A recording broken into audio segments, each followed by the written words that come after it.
क्या इंसानों ने मौसम को कंट्रोल करना सीख लिया है? और क्या ये जब चाहें बारिश को बरसा सकते हैं? और क्या अब पानी की कमी नहीं होगी? ये सब कुछ जानिए इस वीडियो के अंदर।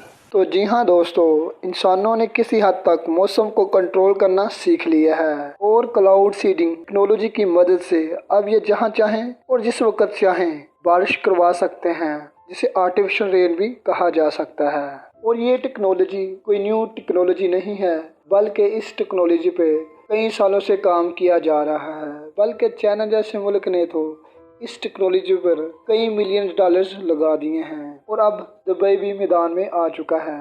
बल्कि अब तो फ्रांस में एक कंपनी जो क्लाउड सीडिंग की सर्विस प्रोवाइड करती है, अगर आप इस कंपनी को ऑर्डर देते हैं तो ये कंपनी आपके लिए क्लाउड सीडिंग करेगी और ये इंश्योर करेगी कि जिस दिन आपकी शादी हो या कोई फंक्शन, इस दिन बारिश ना हो।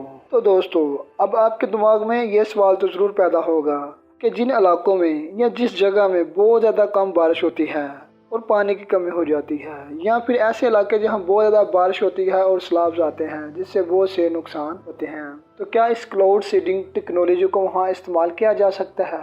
तो दोस्तों, इससे पहले हम ये जानते हैं कि ये बारिश आखिर कैसे होती है और ये बादल क्या हैं। अब होता क्या है कि हमारी ज़मीन पर हवा में काफ़ी सारी मकदार में वाटर वेपर्स मौजूद होते हैं। जब ये वाटर वेपर्स हवा में ऊपर की तरफ जाते हैं तो दोस्तों, आप जानते हैं कि जैसे जैसे हम ऊपर की तरफ बढ़ते हैं तो टेम्परेचर भी आहिस्ता आहिस्ता कम होता जाता है, यानी कि ठंडक में इजाफा होता जाता है, ठंड बढ़ती है।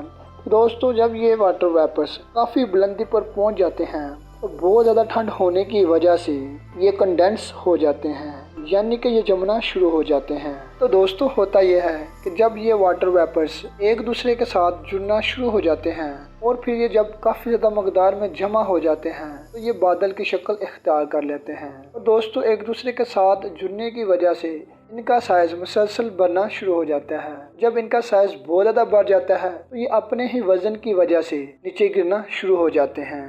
और अगर नीचे गिरते वक्त हवा का टेम्परेचर ठंडा हुआ तो बर्फ की तरह नीचे गिरेंगे और स्नो फॉलिंग होगी। और अगर दोस्तों हवा का टेम्परेचर ज़्यादा हुआ तो ये टिनी ड्रॉप्स पिघल जाएंगे और बारिश होगी। तो दोस्तों, कुछ इस तरीके से बारिश होती है। अब बात करते हैं क्लाउड सीडिंग टेक्नोलॉजी की। आखिर ये क्लाउड सीडिंग टेक्नोलॉजी क्या है और ये कैसे काम करती है?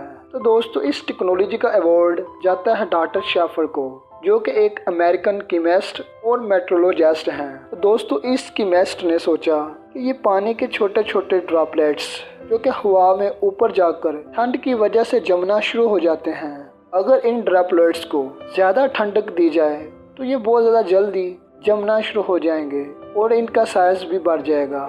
साइज बढ़ जाने की वजह से ये नीचे गिरना शुरू हो जाएंगे, जिसके नतीजे में बारिश होगी। और फिर आखिर 13 नवंबर 1946 को डॉक्टर शेफर ने न्यूयॉर्क से एक प्लेन उड़ाया और अपने साथ इस एरोप्लेन में 2.5 केजी ड्राई आइस लेकर गया और माउंट ग्रेलिक पहाड़ी के पास मौजूद एक बादल पर इन्होंने अपने टेस्ट को कंडक्ट किया, यानी एरोप्लेन से लेटरली इन्होंने फ्रेश ड्राई आइस को इन बादलों के ऊपर फेंक दिया और फिर इनको जो रिजल्ट मिला वो कमाल का था।